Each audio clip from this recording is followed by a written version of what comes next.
saludo muy especial a todos los que nos acompañan aquí en Televida, los que están en los televidentes y todos los audientes de Televida, los aquí presentes. Saludamos muy especial, agradecemos a esta invitación. Vamos a hacer un pequeño retiro, unas 3 meditaciones sobre Navidad, un retiro de Adviento que nos van a ayudar a prepararnos para el nacimiento del niño Jesús. El Adviento es una espera del niño Jesús que viene. Entonces nosotros nos debemos preparar debidamente y debemos entonces, pues esto nos va a ayudar a prepararnos, a acoger en nuestros corazones, en nuestras familias, en nuestra patria al niño Jesús que nace. Tenemos entonces 3 meditaciones. La primera la va a hacer el hermano César Galarza de los Heraldos del Evangelio, el padre Eduardo Mojica y este servidor también. Vamos a ir intercalando las meditaciones con villancicos que también nos ayudan con la candura y la esperanza del nacimiento del niño Jesús. Entonces, con mucha alegría los invitamos a todos que no se aparten de sus televisores, de sus pantallas, y terminemos este retiro enteramente.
En este retiro de Adviento, a la espera del Salvador, invitamos al hermano César Galarza, que nos va a hacer una composición de lugar. Nosotros tenemos que poner nuestra imaginación en esos días de Navidad. Bienvenido, hermano César, ayúdenos en esta meditación.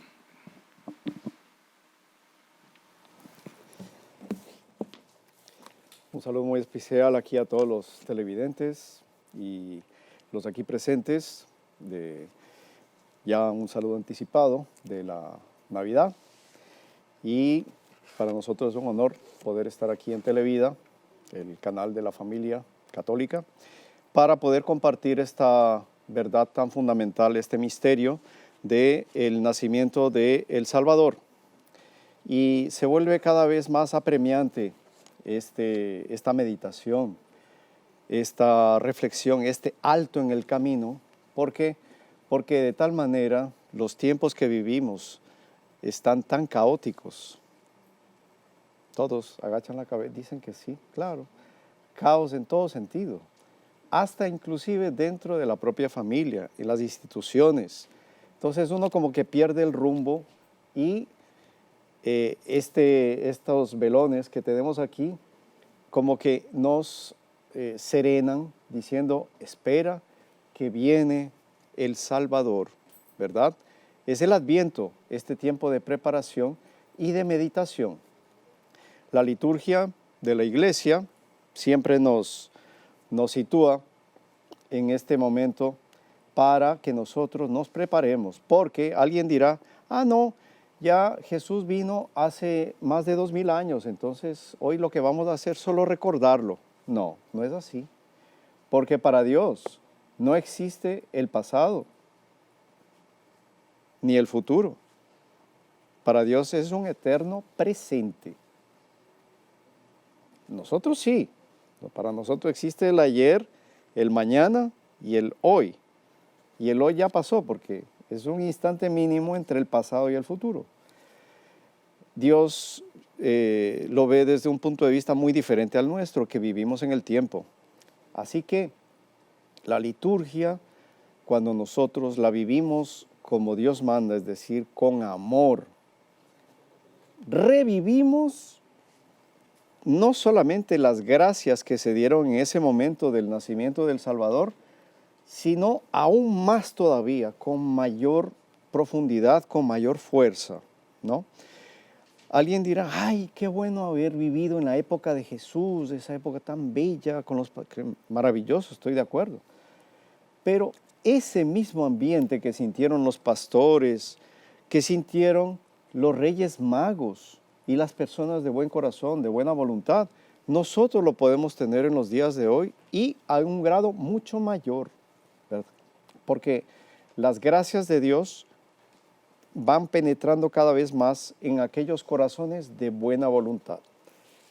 Entonces, nada mejor que coger las fuentes que tenemos de la verdad. La iglesia nos enseña, son 3 fuentes de la verdad. No hay 4 ni 5, son 3. ¿Cuáles son? La revelación, ¿verdad? El magisterio y la tradición. Son las 3 fuentes de la revelación. Lo demás es invento humano.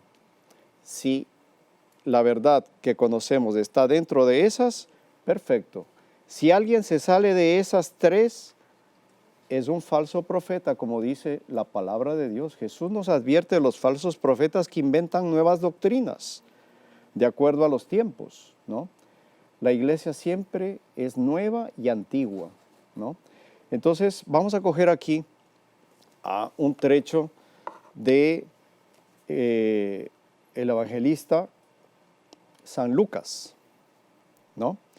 Todos, para nosotros, esta lectura es familiar, pero como es un retiro, el retiro nos ayuda a detenernos y analizar con más calma los detalles, ¿verdad?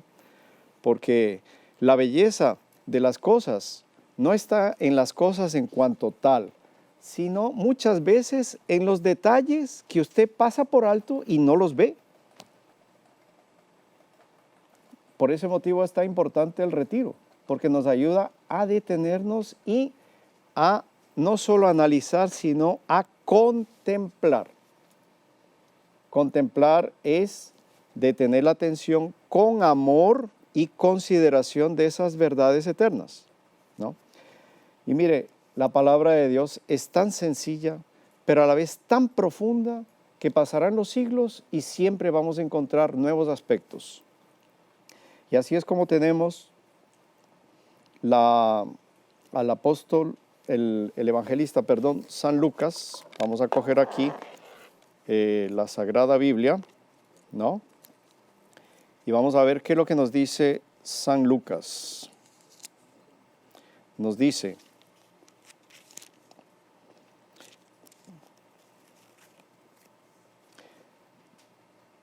capítulo segundo, versículo 1, nos dice el evangelista San Lucas. Aconteció pues en los días aquellos que salió un edicto de César Augusto para que se empadronase todo el mundo. Este empadronamiento tuvo lugar siendo Cirino emperador de Siria. Y aquí vemos cómo un emperador, ¿cuántos emperadores han habido en la historia? Muchísimos, pero este pasó a la historia y su nombre se recordará hasta el fin de los tiempos. César Augusto. ese era un pagano, emperador pagano, ¿no? De Roma, el imperio romano. Y vemos cómo muchas veces aquellos que uno dice, no, pero que todos fueran evangelizados, a veces con personas que son inclusive enemigos de la fe, Dios tiene sus planes, porque ellos sin percibirlo realizan el plan de Dios. Y el plan de Dios era precisamente lo que se dio aquí. Entonces, César Augusto decretó censo poblacional, empadronarse todo el mundo en los lugares de origen. Y ahí llegó la noticia hasta el gobernador de Siria, ¿no? Cirino, para que se empadronasen. Entonces, ya la Santísima Virgen estaba comprometida con San José, ¿no? Para casarse, porque la ley los obligaba a casarse, ya que José, descendiente de David, debía casarse, ¿no? Como lo manda la ley mosaica. Y lo mismo María. María Santísima sirvió en el templo desde los 3 años, nos dice la tradición. Y ella, desde los 3 años, hizo voto perpetuo de virginidad. De San José, algunos estudiosos que de la vida de San José es misteriosa, no se conoce mucho, pero al ser él escogido para ser el padre nutricio, el padre putativo se llama también, de Jesús, no podía ser un hombre cualquiera sujeto a las pasiones de cualquier hombre. Él debía estar a la altura de la madre de el Salvador. Es decir, ¿no? Es una verdad que todavía no es de fe, pero ya hay muchos teólogos, estudiosos, exégetas, entre ellos nuestro fundador, Monseñor John Cla, del cual es el libro que estamos también sacando algunos apartes, ¿no? María Santísima, el paraíso de Dios revelado a los hombres, nos dice cómo San José debía estar a la altura de la Madre de Dios. Por lo tanto, él también concebido sin pecado original. Es una cosa impresionante, claro, porque María Santísima, siendo concebida sin pecado original, no podía vivir con un hombre que tuviese tendencias del pecado original, por el mismo cuidado que Dios tiene.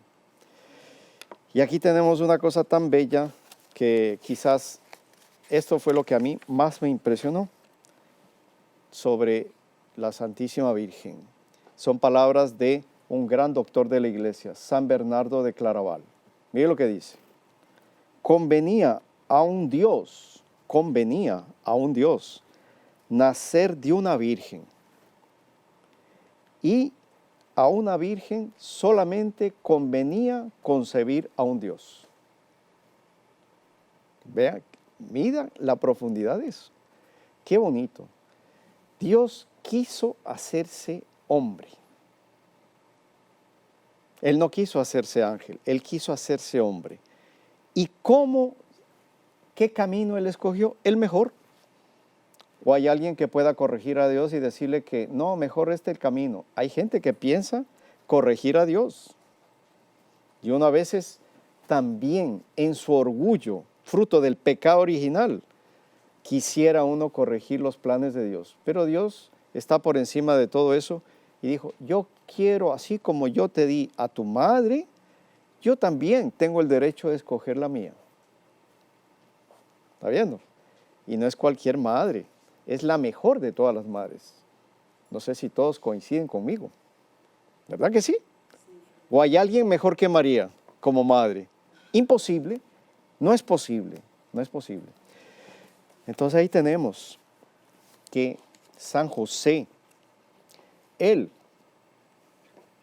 al ser llamado para empadronamiento, para ir a este censo, debía ir a su ciudad de origen. Él era de Belén, entonces por lo tanto debía ir a Belén. ¿Qué ocurre? Que María Santísima, ella, no vamos a entrar en los detalles porque hay poco tiempo, ella estaba ya en el 9º mes, ya el ángel le anunció hace 9 meses, ¿no?, la encarnación del Hijo de Dios. Y ya San José la recibió en su casa, cuando él la iba a abandonar. No porque él dudara de la integridad, de la virginidad de María Santísima, sino porque él no se sentía digno de estar a la altura de ella en ese misterio que él no comprendía, cómo ella podía estar esperando un niño, y él decía, yo aquí estoy sobrando. Entonces, él dijo, yo la voy a dejar, y yo no entiendo. Ahí fue que el ángel en sueños le dijo, no, no temas, José. El temor de él era no estar a la altura. Entonces, ahí es que, estando ya María Santísima, ¿no? Protegida bajo la custodia de San José, porque ese era el plan de Dios, él nacer de una familia. Él no podía nacer sin haber tenido una familia. Imposible, imposible. Entonces Dios escoge todo desde toda la eternidad. Y San José dijo en su sabiduría, en su inteligencia, que no podía haber dejado a María Santísima sola en Nazaret y él haberse ido a Belén a empadronarse, porque habían llegado los días. Y aquí nos dice, y subió José de Galilea a la ciudad de Nazaret, a Judea, la ciudad de David. Es lindo, ¿sabe qué? Cuando usted lee esta sencillez del Evangelio, usted ya enseguida se está transportando a la ciudad de David, a Belén. ¿Cómo sería Belén hace más de 2000 años? Una cosa extraordinaria. No habían toda esta contaminación que hoy vemos, los ruidos que se escuchan, nada de eso. O sea, totalmente un ambiente enteramente pastoril, ¿no? Entonces, allá llega San José, acompañado de María Santísima y ella con el niño Dios en su vientre. Ahora, era una jornada, meditemos, una jornada no fácil. De Nazaret a Belén son cerca de 100 y pico de kilómetros. O sea, una jornada, y en esa época no habían los transportes de hoy. No habían los caminos que hoy tenemos. No existía. ¿Cómo era el transporte? Era o a pie, o en burro, o los que tenían mejor pose, a caballo. Ellos fueron en la Virgen Santísima montada en un burrito y San José a pie, todo el tiempo. ¿Cómo eran los caminos de esa época? Imaginemos, unos caminos difíciles, y usted no podía coger. Usted se va hoy, no sé, para Santiago, se va solo o se va acompañado, no hay problema. Con que no viaje de noche, muchas veces, ¿no? Usted puede irse solo. En esa época, imposible hacer un viaje solo. ¿Por qué? Porque habían asaltantes, habían bandidos, habían peligros, entonces debían partir en caravana. O sea, muchas personas para protegerse de cualquier asalto, ¿no? Entonces usted imagínese, era una jornada difícil de 3, 4 días. Ya por ahí ustedes ven cómo le tocó sufrir a la Santísima Virgen, la Sagrada Familia. Alguien dirá, no, es que la Virgen, ella, como era la Madre de Dios, no, ella pasó por dificultades, por esfuerzos, cansancios, ¿no? Si bien que digamos, las consecuencias del pecado original en ella no le hacían mella, ¿no? Usted no se imagina a la Virgen, ¿no? Por ejemplo, haciendo una cosa vulgar, imposible, porque eso, para quien tiene pecado original, sí, ¿verdad? Ella no. Entonces, llegando a Belén, vamos a ver qué ocurre. Estando allí, se cumplieron los días y ella dio a luz a su hijo primogénito. Qué cosa impresionante. ¿Cuántas puertas tocaron antes de que se dé esto? San José, él era de Belén, tenía familiares allá, mas él iba con una cierta seguridad de que sus primos, ¿no?, sus parientes le dieran hospedaje. Pero vamos a ver qué dice aquí San Lucas. No había lugar para ellos en el mesón, en la posada. ¿Será que estaba lleno? Sí había lugar, pero dice, para ellos. Nacer el niño Dios en medio de gente, de caravanas tiradas por ahí, personas acostadas por allí, por allá, no era el lugar para ellos. Tocaron en las casas de los parientes y les dijeron, aquí está lleno. En el mesón sí había lugar, pero para ellos no, porque no convenía, por la dignidad, ¿verdad? Ellos eran pobres, pero dignos. No podía ser en medio de la promiscuidad que naciera el niño Dios. Y ahí es que San José, en esa dificultad tan terrible, él en esa aflicción veía a su esposa María Santísima y ella serena, tranquila, y ella comprendiendo cuál era la preocupación de San José. ¿Dónde voy a alojar a mi esposa que va a tener el niño? ¿Y cómo va a ser? Y ahí él se acordó que cuando niño iba a jugar en las montañas, en unas cuevas, en unas grutas que tenía Belén. Y dijo, por lo menos es un lugar donde no va a haber este desorden. Y allá fue él. Y él acomodó lo mejor posible ese lugar y ahí se dio el acontecimiento más extraordinario de todos los siglos. Una virgen, y San José es el testigo, que es virgen antes, durante y después del parto. Es un imposible que solamente Dios puede hacerlo. Allí es que él no pudo contemplar ese nacimiento. ¿Cómo fue el nacimiento del niño Dios? No fue como el de todos nosotros, porque él siendo su alma, que fue creada por el Espíritu Santo, en María Santísima infundió el alma humana de Jesús, su alma fue infundida ya en la visión beatífica. ¿Qué es la visión beatífica? La visión de Dios cara a cara. Desde el primer instante en que Jesús fue concebido, su alma veía a Dios cara a cara, el alma humana. Y eso solamente lo puede tener un cuerpo glorioso, ¿no? O alguien que ya es del cielo, ver a Dios cara a cara. Ninguna persona cuando muere ve a Dios cara a cara. Él siente su tremenda presencia. Pero ver a Dios cara a cara solamente es la dicha de los santos y los ángeles que están en el cielo. Entonces el cuerpo glorioso, nuestro Señor Jesucristo lo asumió, ¿no? De una manera natural porque su cuerpo era glorioso dentro del vientre purísimo y el cuerpo glorioso no tiene límites, no tiene fronteras, puede volar, puede hacer lo que quiera.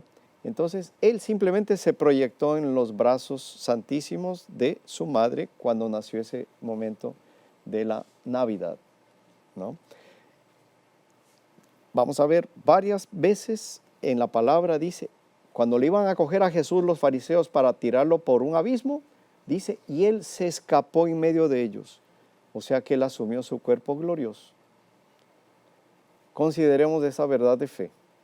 Cómo Jesús nos quiere dar ese poquitico de esa felicidad, pidámosle, mejor dicho, nos quiere dar muchísima, pero pidámosle un poquitico de esa felicidad del pesebre, del nacimiento, de los ángeles, de los pastores y sobre todo de María y de José.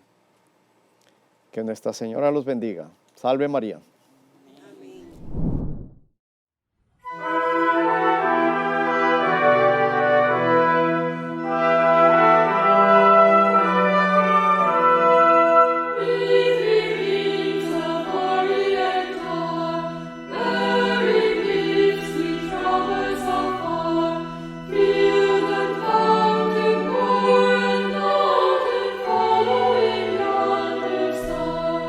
Oh,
Continuamos nuestro retiro a la espera del Salvador. Como ustedes ven, este retiro está basado, digamos, según la espiritualidad de los heraldos del Evangelio, en el libro María Santísima, Paraíso de Dios revelado a los hombres, que escribió nuestro fundador, Monseñor Juan Cladías, que nos relata cosas lindísimas de todos los misterios del nacimiento, después de la pasión, muerte y resurrección de nuestro Señor Jesucristo. Y invitamos ahora al Padre Eduardo Mojica, que nos va a dar la segunda meditación de este retiro. Que Dios los bendiga. Vamos al Padre Eduardo.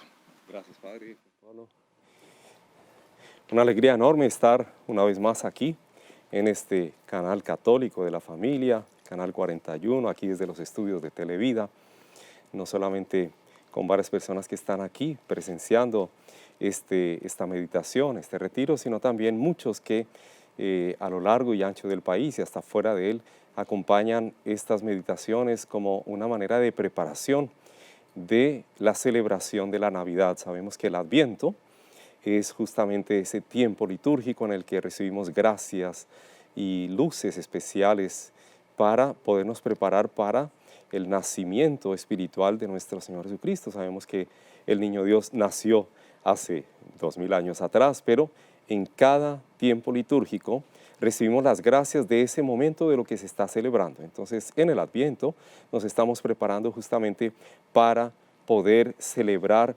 con la mejor disposición de alma ese nacimiento de nuestro Señor Jesucristo, que es tan necesario para el mundo entero y por tanto para nuestros corazones.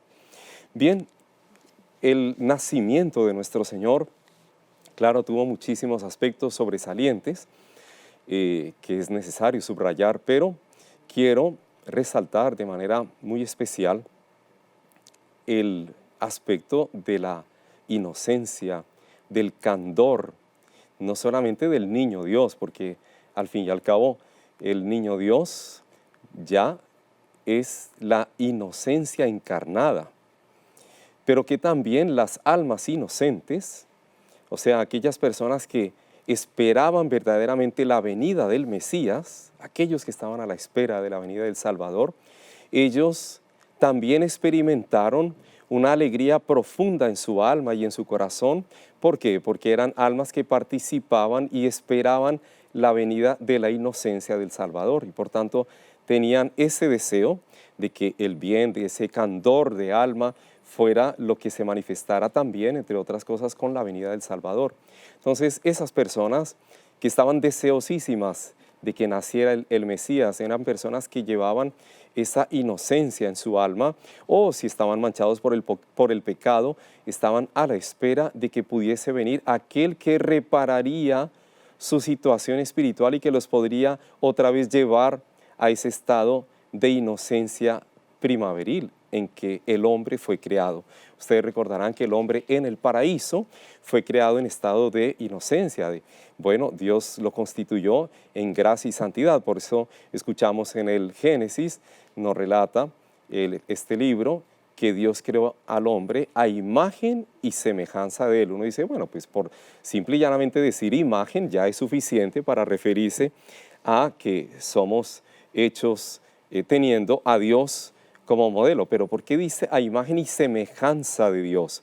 Semejanza se refiere a el estado de gracia, o sea, ese estado de inocencia inicial en que Dios creó al hombre. Lastimosamente después vino la caída, el pecado, etcétera, el pecado original, la expulsión del paraíso, pero ¿qué es el gran reto que tenemos nosotros? Es como que volver a esa inocencia que el hombre tenía en el paraíso.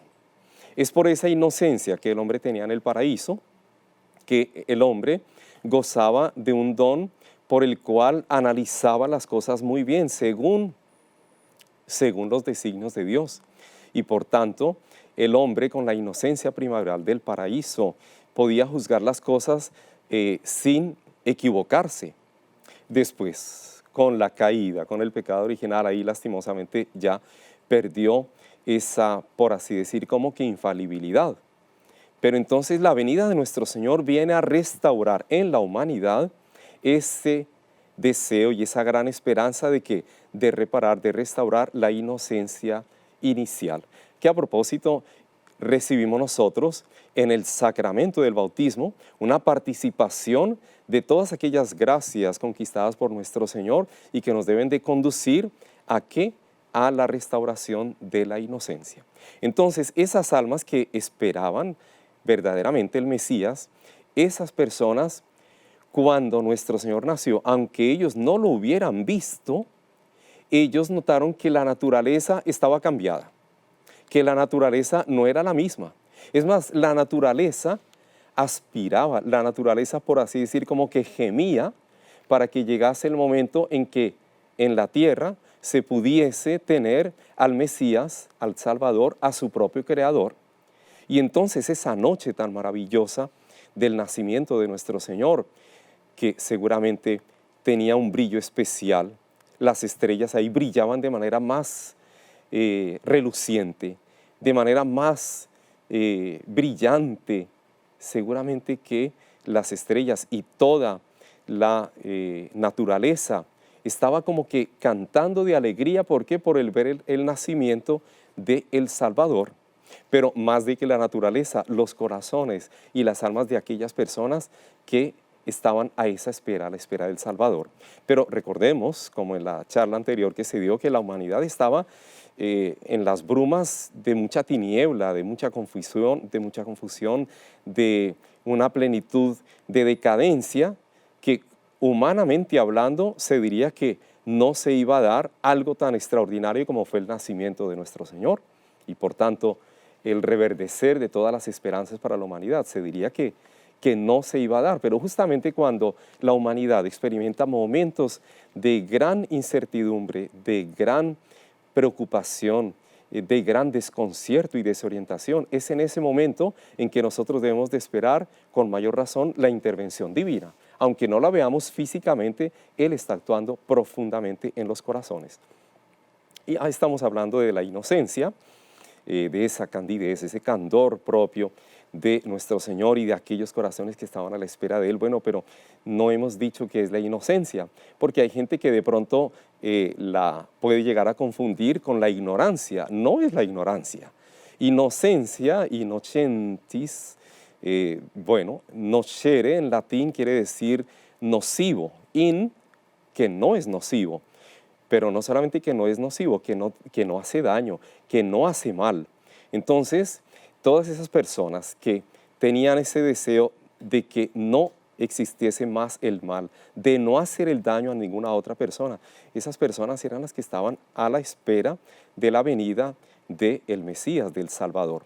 Bien, Santo Tomás de Aquino, como ustedes saben, no solamente gran santo, sino gran doctor de la Iglesia, nos enseña Santo Tomás de Aquino que el don de inocencia el hombre lo tenía en el paraíso terrenal y con la práctica de la virtud tiene la capacidad de restaurar en el alma esa inocencia inicial. Por supuesto que para todo esto sí se requiere el esfuerzo humano, pero sobre todo el dejarse llevar por la gracia de Dios. Entonces, vemos que en el nacimiento de nuestro Señor, varios de los que esperaban su venida experimentaron esa alegría de manera distinta. En lejanas tierras, magos que venían de Oriente, sabios, eran gobernantes, ya ellos tenían la esperanza de la venida del Salvador. Y ellos por ese deseo y por esa admiración de su alma inocente, la admiración por el bien, y ellos siendo reyes querían postrarse delante de un rey que tenía la característica de que además de rey es Dios. Y por tanto iban con regalos para adorar a ese rey. ¿A qué rey terreno se le adora? A ninguno, solamente a Dios. Y por tanto ellos ya iban siendo trabajados por la gracia de Dios en el fondo de su alma. ¿Para qué? Para ir en pos del niño Dios, y eso era por la admiración del alma que tenía, el alma inocente de ellos, por el deseo de la espera del Salvador. Pero no fueron solamente reyes, porque eran nobles y personas por tanto muy adineradas, incluso de pueblos paganos que vienen, y es el símbolo como de los pueblos que están en la gentilidad y que vienen a reconocer al Mesías en el recién nacido, sino que también experimentan esa alegría unos pastores que estaban cerca de la gruta. Ya en la anterior reflexión, ustedes vieron cómo se cerraron las puertas en la ciudad de Belén para acoger al niño Dios, y ahí no valió ni siquiera que hubieran visto que estaba la Virgen Santísima grávida, la situación en que se encontraban, pero almas muy inocentes como las de los pastores escucharon ese anuncio que les hizo el ángel. Entonces miren que encontramos aquí varios personajes, es lo que nos relata las Sagradas Escrituras, de la alegría que experimentaron los pastores cuando se encontraron con los ángeles. Los ángeles vinieron a decirles a ellos, ¿qué le dijeron? Ustedes recordarán en esa aparición que está relatada en el Evangelio de San Lucas, el capítulo 2. Bueno, al aparecerse el ángel, ustedes recordarán, en esa época, dentro del pueblo hebreo, la aparición de un ángel era tenida como una señal de que de pronto estaba cerca la hora de la muerte de la persona. Entonces, aparecerse un ángel muchas veces ocasionaba un susto a las personas. Entonces, se les aparece a estos pastorcitos y el ángel, ¿qué es lo que les dice? No tengáis miedo. Os anuncio una gran alegría que será alegría para todo el pueblo. Hoy en la ciudad de David nació para vosotros un Salvador, que es Cristo el Señor. Y esto os servirá de señal. Encontraréis un recién nacido envuelto en pañales y acostado en una mecedora. Es el relato que nos da San Lucas. Y ellos con eso ya tienen, bueno, pues un éxtasis de contemplación, de imaginarse cómo va a ser eso. Van a la búsqueda de esa gruta, de ese niño, y ahí se encuentran con que en los brazos de María Santísima, ella, alma inocentísima también, por supuesto, ella trasluciente también de alegría. ¿Por qué? Porque ha visto nacer en sus propios brazos al esperado de las naciones. No estaban solamente ellos, estaba San José también, y por tanto esa alma inocente, San José, para haber sido escogido por Dios como esposo de la Virgen Santísima, es indudablemente un santo de una inocencia, de una pureza, de una virginidad sin par, para poder estar a la altura de la convivencia en la Sagrada Familia con la Virgen Santísima y con el Niño Dios. Qué hombre tan inocente, qué candor de alma el de San José. Pues bien, estos niños quedan maravillados, los pastorcitos y jóvenes que había ahí contemplando esa escena, y entonces ellos pues ahí recuerdan lo que el ángel continuó diciéndoles y que ahí mismo lo encontramos en el Evangelio de Lucas. Dice, gloria a Dios, y eso lo cantaron los ángeles, gloria a Dios en los cielos y paz en la tierra a los hombres por él amados. ¿Cómo serían esas melodías que ellos escucharon? Cantadas por los ángeles. Era la inocencia de los ángeles cantando al Mesías el esperado. Pero esas palabras resonaban también a sí mismo, en toda la humanidad, resonaban para todas las almas fieles, para las almas que vivían en la luz, para las almas, aquellas personas que deseaban ese cambio de situación en la humanidad.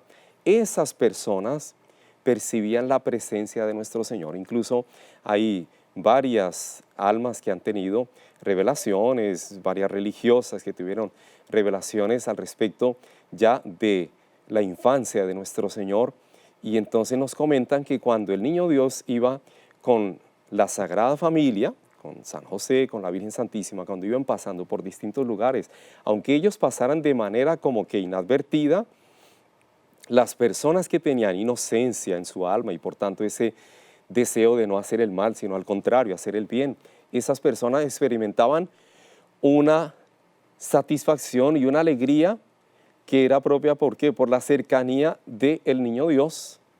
Pero los que no estaban en esa consonancia de alma, los que no tenían su alma abierta para la admiración, no experimentaban esa alegría.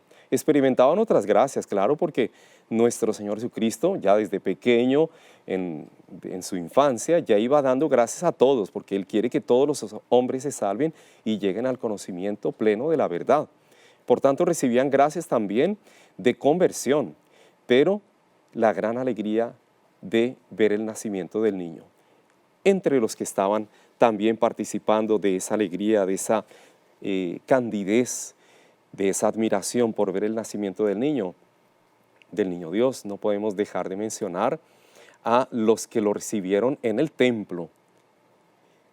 Era exactamente Simeón, ese sacerdote del templo, y estaba también una profetisa, Ana.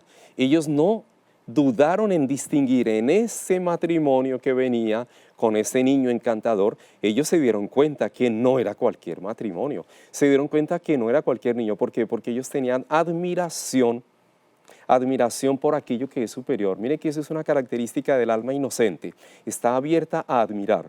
Yo hago aquí un paréntesis, no me resisto a comentar esto que ustedes saben, con la Virgen de Fátima hemos visitado nosotros muchísimas parroquias, hospitales, cárceles, bueno, colegios.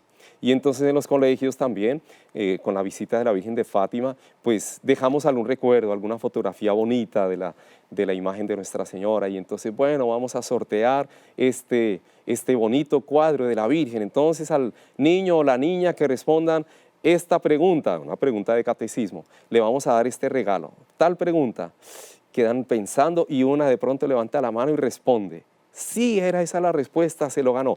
Y ahí todos aplauden con una alegría, con una admiración que es muy propia del pueblo dominicano, admirar los dones que Dios ha colocado en los otros. Qué bonito eso. Eso es totalmente contrario a ese espíritu orgulloso y envidioso que no quiere que otro lo supere. No, el verdadero inocente, la persona que es verdaderamente admirativa, se encanta con el bien del otro y se alegra. Y después eran los abrazos, porque esa niña respondió bien y se ganó lo que se merecía ganarse. No se veía ningún aspecto de envidia. Eso muestra inocencia, admiración. Entonces, Simeón y Ana, cuando vieron entrar San José y la Santísima Virgen con el Niño Dios, ellos quedaron atraídos y por supuesto reconocieron en ellos al Mesías, al Salvador, el esperado. Y ahí, bueno, ustedes recordarán ese cántico de Simeón tan maravilloso, ¿verdad? Es como que el cántico de la inocencia que venía mucho tiempo esperando ver al Mesías y por fin lo ve, y ciertamente la Santísima Virgen, viendo la admiración y el encanto de ellos, le pasa al Niño Dios al sacerdote Simeón, le pasa al Niño Dios, y él entonces ahí ese cántico tan maravilloso: ahora, Señor, según tu promesa puedes dejar a tu siervo irse en paz, porque mis ojos han visto a tu Salvador.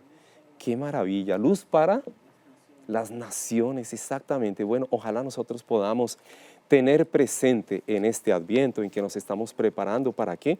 Para que esa luz que es para las naciones efectivamente brille en nuestras vidas, empezando por nuestros corazones, que nosotros no tengamos momentos de nuestra existencia o aspectos en nuestros corazones que no quieran abrirse a esa luz. Tenemos que abrirnos enteramente a esa luz, y ahí nosotros podemos ver las consecuencias de la gracia de Dios actuando en nuestros corazones, actuando en las familias y por tanto actuando en la sociedad. Así que vamos en la próxima intervención, que estará a cargo de nuestro superior, el Padre Juan Pablo Merizalde. Pues vamos a ver también otros aspectos que es necesario tenerlos presentes en medio de la luz.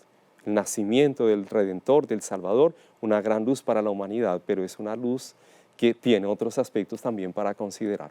Ave María Purísima, Salve María para todos.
Y continuamos entonces nuestro retiro de Adviento a la espera del Salvador con esta última meditación. Y tratamos de una cosa cuando hablamos del Salvador. Él vino a salvarnos y vino a cargar su cruz.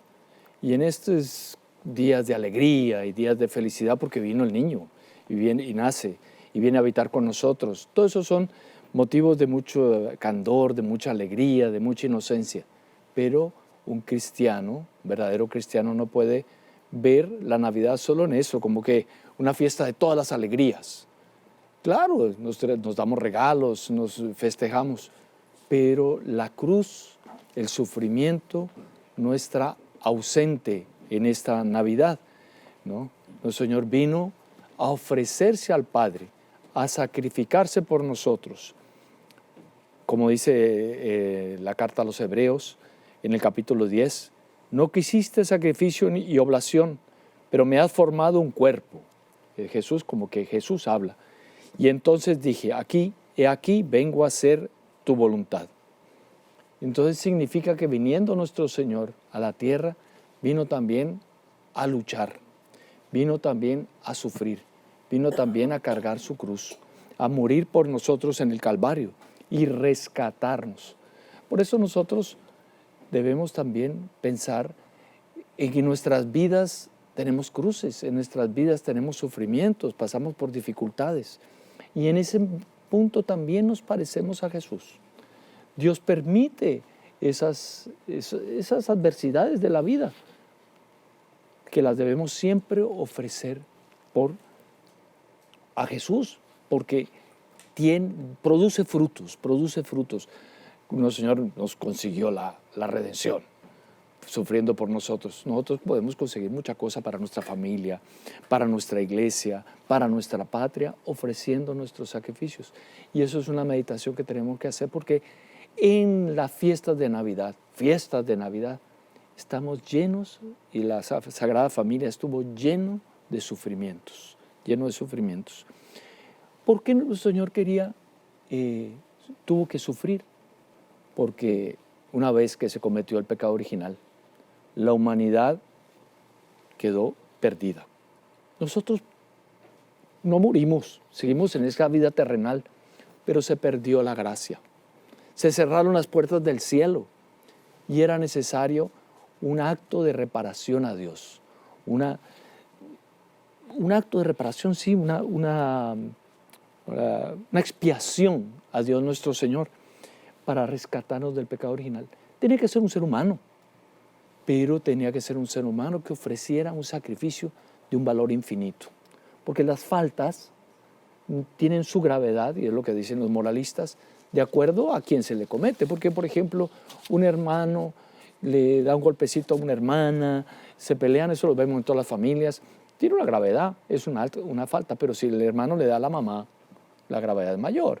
Si le da a un jefe de Estado, la gravedad es mayor, porque es de acuerdo a la dignidad de la persona ofendida. Entonces, si se ofendió a Dios nuestro Señor, la gravedad es infinita, porque Dios es eterno e infinito. Y no hay una reparación humana que alcance, a no ser que hubiese un hombre que nos representara a todos, a toda la humanidad, y se sacrificara con un valor infinito. Ese hombre tendría que ser Dios también. Y entonces ahí viene todo el principio de la redención. El hombre, enteramente hombre, representando a nosotros, y Dios, enteramente Dios. Consistía en esa efusión generosa, superabundante de la sangre infinitamente preciosa de nuestro Señor. Y a eso vino Dios, eso vino Jesús. Y lo podemos entonces encontrar contento de venir al mundo. Yo me voy a sacrificar, yo voy a sufrir por todos los hombres que tanto amo. Y entonces la Navidad tiene esa doble realidad: alegría, felicidad, pena, reparación, ¿no? Y que viene con el sufrimiento de nuestro Señor, y nosotros debemos ver así. Es algo parecido cuando nosotros vemos la imagen del Sagrado Corazón de Jesús. Cuando nosotros vemos la imagen del Sagrado Corazón de Jesús, nos enternecemos, nos encantamos, nos da pie, pero miremos la imagen, le encontramos las llagas en la mano, encontramos el corazón abierto, nos lo está mostrando, pero Él sufrió las llagas de los pies, las llagas de la corona. Nuestro Señor sufrió, y en ese sufrimiento es como que dice, de hecho se le dijo a Santa Margarita María, no, aquí está mi corazón, lo señala, que tanto ama a los hombres y por ellos fue tan poco amado. Nuestro Señor siente dolor, nuestro Señor se entrega por nosotros y nos invita a amarlo, nos invita a ofrecer nuestros sacrificios por amor a Él, como Él se ofreció por nosotros. Y eso en la Navidad también lo encontramos. Una doble realidad muy bonita. Inocencia, alegría, candura, cruz, sufrimiento. Y vamos a pensar un poquito y meditar un poquitico en esas realidades de sufrimiento que encontró nuestro Señor. Pongámonos nosotros ahí adentro, imaginemos primero, van llegando María y José a Belén. Y en Belén, ¿qué encuentran? Van a buscar alojamiento. Eran los parientes de San José, conocidos. Ay, no tengo lugar no tengo lugar aquí, no tengo lugar allá. No recibieron a María y a José. Hubo un desprecio, y tal vez porque ellos estaban preocupados en cosas que no eran las cosas de Dios. Y si la persona está preocupada en sus negocios, y solo en sus negocios, nosotros nos tenemos que preocupar en nuestras cosas, y hay que hacer negocio, y hay que trabajar, y hay que producir, y hay que alimentarse, pero siempre con el corazón puesto en Dios nuestro Señor. Si ellos no pensaban en nuestro Señor, estaban despreparados, no estaban preparados para recibir esa visita augusta, no vieron, no entendieron encontrarse con San José, con María. Qué ambiente sobrenatural, qué mujer, qué hombre. Ellos no vieron porque no se prepararon. Y es una ocasión para nosotros pensar cuando tenemos la gracia de comulgar. Nosotros nos preparamos, nosotros pensamos en la grandeza que es recibir a Jesús en nuestro interior. Nosotros entonces preparamos el corazón para ver, para sentir. Vemos a veces los cristianos que comulgan y no ponen mucha atención. Y se ponen a preocuparse en fulanito y en sultanito. Y estoy con Jesús en mi corazón. Me distraigo. ¿No nos pasa algo parecido a los de Belén? Perdieron la gracia. ¿Qué hubiera sido de un belenita que hubiera recibido a Jesús, a María y a San José en su casa? Allí hubiera nacido Jesús, no en la gruta. No en la gruta. Fue el primer sufrimiento. Eso le produjo sufrimiento a San José, a la Virgen María. Ver la preocupación de San José, era el jefe de la familia. Iba a dar a luz en un establo, porque no había más. Se fueron a una gruta fría, sucia, abandonada, donde había un buey que estaba abrigado. Y ellos llegaron con un burrito. Y el burrito y el buey fueron los que calentaron al niño Jesús. Y es un segundo sufrimiento de él nacer en una gruta, en el medio del frío y el abandono y la soledad. Es seguramente lindo escena que nosotros todos los Navidades contemplamos cuando armamos nuestro Belén en casa. Linda escena, dura escena, sufrida escena. Nuestro Señor quiso escoger la humillación, el último de los lugares para nacer, y el principal de todos, Jerusalén, para morir, para sacrificarse por nosotros. Pasamos otro y nos imaginamos el momento de la circuncisión. Todos sabemos que era el ritual de los judíos mandado por Moisés. Y ahí, en ese ritual, la preciosísima sangre de Jesús, niño, comenzó a correr. Fueron las primeras gotas de la sangre. Y los teólogos dicen, bastaba esa. Si Dios nuestro Señor hubiera querido ofrecer esa gota para redimirnos, valor infinito. Hombre, Dios, una gota de sangre en la circuncisión bastaba para redimir el género humano. Él no quiso eso. El amor fue tal que quiso derramar hasta la última gota de su sangre en la cruz. Su mente estaba en el Calvario, donde derramaría su última gota de sangre. Y como dice San Lucas, cuando se cumplieron los 8 días para circuncidarle, le pusieron por nombre Jesús, nombre dado por el ángel antes de que él fuera concebido en el seno materno. Esa escena nos recuerda también el monte Moriah, allá Abraham preparando el sacrificio de Isaac, y que se hubiera efectivado ese sacrificio si no fuera por una voz de un ángel, una voz que dijo, basta, está ahí, Abraham, tú tienes fe, tú eres obediente a Dios nuestro Señor. Con Jesús no hubo un ángel que detuvo el cuchillo, y nuestro Señor dio toda su sangre. es la sangre de la alianza de Dios, dice la carta a los Hebreos. Ha ordenado, que Dios ha ordenado para vosotros. Igualmente, roció la sangre de la tienda de todos los objetos de culto, pues según la ley, casi todas las cosas han de ser purificadas con sangre. Sin la efusión de la sangre no hay remisión, no hay salvación. Y nuestro Señor la dio toda. En ese trance podemos ver al niño Jesús como valiente, bebé.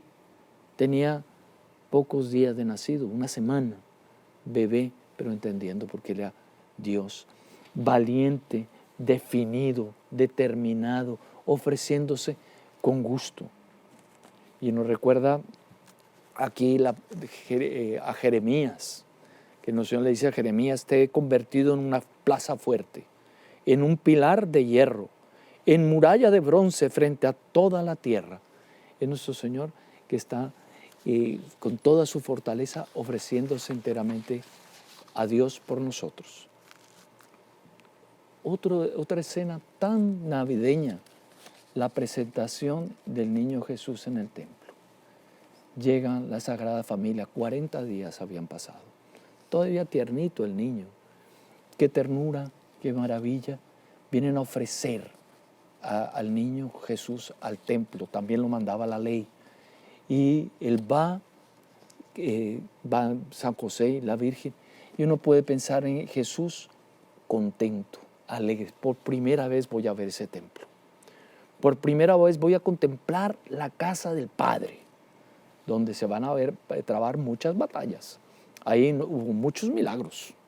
Pero en ese mismo templo fue testigo de cuántas discusiones, cuántos enfrentamientos de Jesús contra el enemigo, contra todos aquellos agentes que lo perseguían, contra aquellos que lo crucificaron.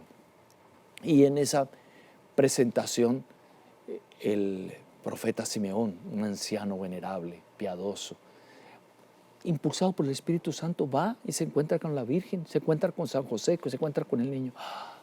Ahora puedes dejar a tu siervo morir en paz. Estaba esperando ese día y tenía una promesa. Ese día, antes de la muerte, vería al Salvador. Llegó el momento. Ya puedo morirme. Yo ya vi al Salvador. Pero le dice también una profecía a la Virgen. Este niño será piedra de escándalo para división, para salvación y perdición de muchos, ¿no? Y una espada de dolor traspasará tu corazón. En San Lucas capítulo 2 encontramos eso. Y dolor de la Santísima Virgen, dolor del niño, porque él entendió también esa profecía que significaba. Y podemos imaginar, Monseñor Juan dice en su libro, una cosa muy linda. El niño que entendía todo y veía el sufrimiento de la Virgen, tal vez la miró con ojos fijos, tal vez le hizo una pequeña caricia a su madre y que le dijera: mira, madre, mi paraíso, tú eres mi paraíso. Yo tan niño y estoy dispuesto a dar mi vida por amor al Padre. Tú me entregarás a Él, tú estarás dispuesta a ofrecerme al Padre. Estarás unida a mí en ese momento. Este sacrificio es necesario para aplastar al demonio y derrotar el poder de las tinieblas. Y se instaure el reino de Dios en la tierra. Tú estás dispuesta. Y seguramente, porque eso fue lo que sabemos de la Virgen, ella es corredentora del género humano. Seguramente ya desde ese momento la Santísima Virgen dijo: sí, claro, hágase en mí según tu palabra. Y entonces la Santísima Virgen acepta ese ofrecimiento. Ella va también consciente y lleva al niño al templo, porque antes de ser mío, es tuyo, Señor. Claro. Y bendita entonces esa presentación del niño Jesús en el templo. Pero la historia no para ahí. Los sufrimientos y los dolores no paran ahí. Vemos entonces la persecución de Herodes. El mal, el mismo demonio, como que insufla, instiga a Herodes, el orgullo de Herodes, para para perseguir al niño. Y él dice este sufrimiento no es de los más leves, no es de los más suaves. Después de marchar los magos, el ángel del Señor se apareció en sueños a José y le dijo: levántate, toma a tu niño y a tu madre y huye a Egipto. Quédate allí hasta que yo te avise, porque Herodes buscará al niño para matarlo. José se levantó aquella misma noche, tomó al niño y a su madre y partió a Egipto, permaneciendo allí hasta la muerte de Herodes. Así se cumplió lo que había anunciado el Señor por boca del profeta: ya llamé de Egipto a mi hijo. Mateo, eso es todo de San Mateo, el capítulo 2. Pensemos, San José no conocía Egipto, no sabía cómo se iba a Egipto, cuál era el camino para ir a Egipto, dónde establecería su residencia, dónde viviría San José. Y él inmediatamente coge obediente a la voluntad de Dios, coge a la Santísima Virgen, al niño, vamos, esa misma noche, antes de amanecer. ¿Por dónde? ¿Cómo? Confianza. Un ángel, es lo que nos dice la tradición, los fue guiando. Pero cuánta incerteza, cuánta angustia, cuánta dificultad, todo ofrecido con calma, con serenidad. Y eso para nosotros es una gran lección, porque a veces nos llega una angustia y nos desesperamos. Calma, tranquilo, estamos con Dios, estamos con la Virgen. Yo no entiendo, yo no veo la solución. Calma, vamos a cogerlo con confianza. Y así ellos nos dan un ejemplo, enfrentando después los calores tórridos del desierto, enfrentando los fríos nocturnos, pues el desierto en la noche hace frío. No tienen alojamiento, nosotros llevamos de hotel en hotel, no, era donde cogía la noche. Y la alimentación, ¿dónde había? Encontraría una tiendita, un colmadito, habría colmado, ¿cómo sería? ¿Cuántas angustias? Bandidos, ¿cuántos bandidos? Y acá por acá, tal vez un ángel, no, ahí están los bandidos, ven por acá, dar una vuelta. No sabemos, pero sufrimiento podemos imaginarlo y mucho. Qué serenidad ante el infortunio, qué obediencia, qué docilidad de la Sagrada Familia. A cierta altura, mire qué impresionante, esto lo cuenta Monseñor Juan también, Monseñor Ronclá, el niño comienza a llorar. Comienza a llorar con lágrimas, con angustias, con dolor. Era porque él estaba sintiendo que a distancia ya estaban muriendo niños inocentes por amor a él, por amor a él. Y es la matanza de esos niños inocentes. Muchos judíos, muchos hasta de parientes de él, porque eran descendientes de David, de toda la región de Belén. Herodes se enojó muchísimo cuando se dio cuenta que los magos lo habían engañado. Fijándose en la fecha que de ellos le habían dicho, ordenó matar a todos los niños menores de 2 años que había en Belén y en sus alrededores. Todos participamos de ese sufrimiento. Y para terminar, pensemos en otro sufrimiento que duró 33 años. Nosotros vemos la agonía en el huerto, como en el huerto de los Olivos, la Santísima Virgen tuvo angustia, Jesús tuvo angustia, porque iría a morir. Pero ya sabían, la Virgen ya sabía, nuestro Señor Jesucristo ya sabía cuántos momentos de escenas piadosas que vemos el niño Jesús en la carpintería, construyendo una cruz y preparándose para su crucifixión. El huerto de los Olivos no fue una sola noche, fueron 33 años. Y la podemos imaginar a la Virgen en la pérdida y hallazgo en el templo. Un niño con 12 años, sería ya el momento. 3 días perdidos, lo iba a encontrar en qué, vivo, muerto, en qué momento, cuánto sufrimiento cuesta nuestra salvación.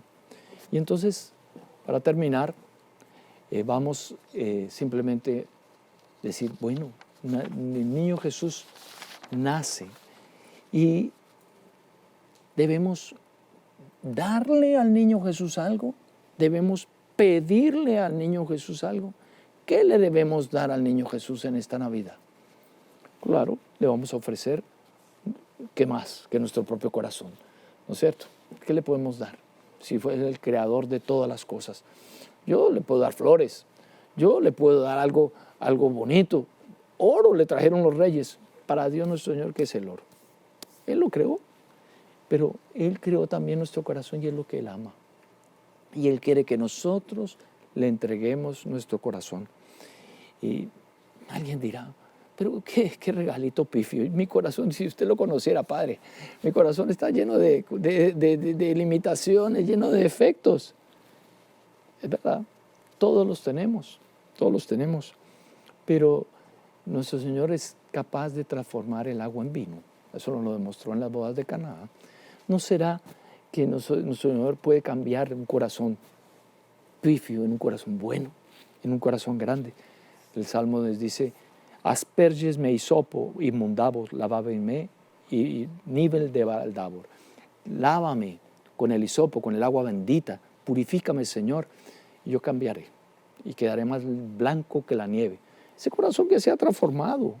Y entonces el obsequio que nosotros le debemos dar al niño Jesús es este corazón que pide, Señor, yo quiero ser mejor. Señor, yo quiero ser transformado. Por tu nacimiento transforma mi corazón. Y le debemos dar. Pero eso le damos. ¿Le debemos pedir? Pidamos. ¿Cuánta cosa tenemos que pedir? Pero el mundo de hoy es parecido al mundo de aquella época en que nuestro Señor vivió. Vivía al margen de Dios nuestro Señor. Hoy se vive en un mundo de corrupción, de pecado, de maldad. Vemos las mismas Navidades.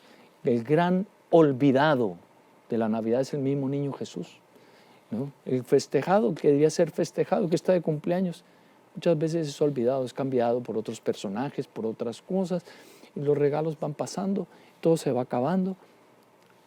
Nosotros podemos pedirle al niño Jesús como regalo que transforme el mundo. No solo que transforme mi corazón, sino que transforme el mundo. Y si no hay otra manera, recorte los días. Como Nuestra Señora en Fátima dijo, por fin mi inmaculado corazón triunfará. Que esa promesa que la Virgen hizo hace 100 años en Fátima se realice en esta Navidad. Que nuestro Señor nos dé ese regalo. Él puede transformar todo y transformar este mundo en mundo inocente, mundo lleno de candura, de pureza, de humildad. Con esto terminamos esta meditación. Recemos, nos preparamos para ese nacimiento espiritual. Y vamos a dar una bendición a los que nos acompañan aquí y a los que están allá en sus casas. El Señor esté con vosotros. Y la bendición de Dios Todopoderoso, Padre, Hijo y Espíritu Santo, descienda sobre vosotros. Amén. Una santa y feliz Navidad. Amén. Salve María.